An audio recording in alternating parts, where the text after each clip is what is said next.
நம்ம இன்னைக்கு ராகி புட்டு எப்படி செய்யறதுன்னு பார்க்க போறோம். இது வந்து நல்ல ஒரு ஹெல்தியான பிரேக்ஃபாஸ்டா இருக்கும், அதே சமயம் டேஸ்டியான பிரேக்ஃபாஸ்டாவும் இருக்கும். பிரேக்ஃபாஸ்ட்டுக்கு மட்டும் இல்ல, ஸ்நாக்ஸ் சாப்பிடணும் ஆசை இருந்ததுன்னா கூட இது நீங்க செஞ்சு சாப்பிடலாம், ரொம்பவே சுவையா இருக்கும். வீடியோக்குள்ள போறதுக்கு முன்னாடி நம்ம சேனல் இந்தியன் ரெசிபிஸ் தமிழை சப்ஸ்கிரைப் பண்ணிக்கோங்க, கூடவே இருக்க பெல் சிம்பலையும் கிளிக் பண்ணிக்கோங்க. ஹாய் ஃப்ரெண்ட்ஸ், என் பேர் Abhi. Welcome to Indian recipes Tamil.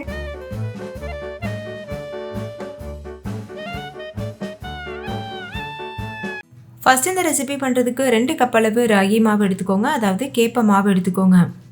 கடையில் வாங்கின மாவு இல்லை வீட்டில் அரைச்ச மாவு ரெண்டுமே யூஸ் பண்ணலாம். இது கூட தேவையான அளவு உப்பு சேர்த்து நல்லா மிக்ஸ் பண்ணிக்கோங்க. உப்பு சேர்த்து நல்லா மிக்ஸ் பண்ணதுக்கப்புறமா லேசாக தண்ணி தெளித்து இது போல் மிக்ஸ் பண்ணிக்கோங்க. தேவையான அளவு தண்ணி சேர்த்துக்கணும். ஸ்டார்டிங்லேயே நிறைய தண்ணி சேர்த்துடக்கூடாது, கொஞ்சம் கொஞ்சமாக தெளித்து இது போல் கலந்துட்டே இருங்க. இப்போ பாருங்கள், நல்லா வந்து மிக்ஸ் பண்ணியாச்சு. இது வந்து பெர்ஃபெக்டான கன்சிஸ்டன்சி. நம்ம வந்து கரெக்டான பக்குவத்தில் மாவு பிசைஞ்சிருக்கோன்னு தெரிஞ்சுக்கிறதுக்கு இது போல் கொலக்கட்டை ஷேப்புக்கு பிடிச்சு பாருங்கள். அப்போ ஷேப் எடுத்துச்சுன்னா நம்ம கரெக்டான பக்குவத்தில் மாவு பிசைஞ்சிருக்கோன்னு அர்த்தம். இப்போ சின்ன சின்ன கட்டிகள் இருக்குல்ல, இதெல்லாம் நம்ம ரிமூவ் பண்ணுறதுக்காக மாவை நல்லா ஜலிச்சு எடுத்துக்கணும். அப்போ தான் நம்மளுக்கு சாஃப்டான புட்டு கிடைக்கும். ஒரு மிக்சிங் பவுலில் இது போல் ஒரு சன்னி வச்சுட்டு நம்ம பிசைஞ்சு வச்சுருக்க மாவை சேர்த்துட்டு இது போல் கையில் ப்ரெஸ் பண்ணி அதை ஜலிச்சு எடுத்துக்கணும். இதே போல் மீதி இருக்க எல்லா மாவுலையும் பண்ணிடுங்க.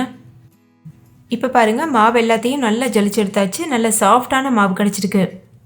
இது ஒரு ஓரமாக இருக்கட்டும். இன்னொரு பக்கம் ஒரு சின்ன பவுல் எடுத்துக்கோங்க, அதில் ஆயில் அப்ளை பண்ணிக்கோங்க. இப்போ இதில் ஒரு லேயரில் தேங்காய் துருவல் சேர்த்துக்கோங்க. உங்களுக்கு எந்த அளவுக்கு தேங்காய் துருவல் வேணுமோ அந்த அளவுக்கு சேர்த்துக்கிறலாம். நான் வந்து ஒரு 2 டேபிள் ஸ்பூன் அளவுக்கு சேர்த்துருக்கேன். தேங்காய் துருவல் சேர்த்ததுக்கப்புறமா இது போல் ப்ரெஸ் பண்ணி செட் பண்ணிக்கோங்க. இப்போ இதுக்கு மேலே அடுத்த லேயர் நம்ம செஞ்சு வச்சுருக்க கேப்ப மாவை சேர்க்கணும். கேப்ப மாவு சேர்த்துட்டு இதையும் நல்லா ப்ரெஸ் பண்ணிக்கோங்க. ரொம்ப அழுத்தி ப்ரெஸ் பண்ண தேவையில்லை, ஜென்டிலாக ப்ரெஸ் பண்ணால் ஓகே. ஒரு லேயர் தேங்காய் துருவல், ஒரு லேயர் கேப்ப மாவு, இப்படி லேயராக வச்சுட்டே வரணும். இப்போ இதுக்கு மேலே ஒரு லேயர் தேங்காய் துருவல் வச்சுக்கோங்க. அடுத்தது ராகி மாவு வச்சுட்டு நல்லா ப்ரெஸ் பண்ணிக்கோங்க. இப்போ கடைசியாக கொஞ்சமாக இதில் தேங்காய் துருவல் வச்சுக்கோங்க. இப்போ புட்டு வந்து வேக வைக்கிறதுக்கு தயாராக இருக்குது. இதே போல் எத்தனை பவுலில் பண்ண போகிறீங்களோ அத்தனை பவுலும் செஞ்சு தனியாக வச்சுருங்க. இப்போ ஒரு பாத்திரத்தில் 2 கப் அளவு தண்ணி சேர்த்து சூடு பண்ணிவிட்டு இது போல் சன்னி பிளேட் வச்சுருப்போம்ல நம்ம வீட்டில், அதையும் வச்சுருங்க. அது மேலே நம்ம ஏற்கனவே செஞ்சு வச்சுருக்க புட்டு பவுல் வச்சுருங்க. இந்த மாதிரி வச்சதுக்கப்புறமா மூடி போட்டு மூடிட்டு மீடியம் ஃப்ளேமில் வச்சுட்டு ஒரு 15 நிமிஷத்துக்கு இதை வேக வச்சுக்கோங்க. 15 நிமிஷத்துக்கு அப்புறமா நம்ம இதை ஓப்பன் பண்ணி பார்க்கலாம். இப்போ ஒரு 15 நிமிஷம் போல் ஆயிருக்கு. இப்போ இதை நம்ம ஓப்பன் பண்ணி பார்க்கலாம். புட்டு நல்லா வெந்திருக்கான்னு செக் பண்ணி பார்க்குறதுக்கு சின்னதாக கொஞ்சமாக மாவு எடுத்துகிட்டு இது போல் கையில் திரட்டினீங்கன்னா நல்லா திரட்டுறதுக்கு வரணும். பாருங்கள், இந்த மாதிரி. இது வந்து நல்லா வெந்திருக்குன்னு அர்த்தம். இந்த ஸ்டேஜில் ஸ்டவ் ஆஃப் பண்ணிவிட்டு இதை வெளியில் எடுத்துருங்க. இப்போ நம்ம இதை சர்வ் பண்ணிடலாம். ஒரு பிளேட்டில் இது போல் கவிழ்த்திட்டு வெளியில் எடுத்துருங்க. வாவ், நல்ல கலர்ஃபுல்லான மணக்கிற ராகி புட்டு ரொம்பவே அருமையாக தயாராக இருக்குது. நீங்களும் கண்டிப்பாக ட்ரை பண்ணி பாருங்கள். இது டேஸ்ட் மட்டும் இல்லை, ரொம்பவே ஆரோக்கியமானதும் கூட.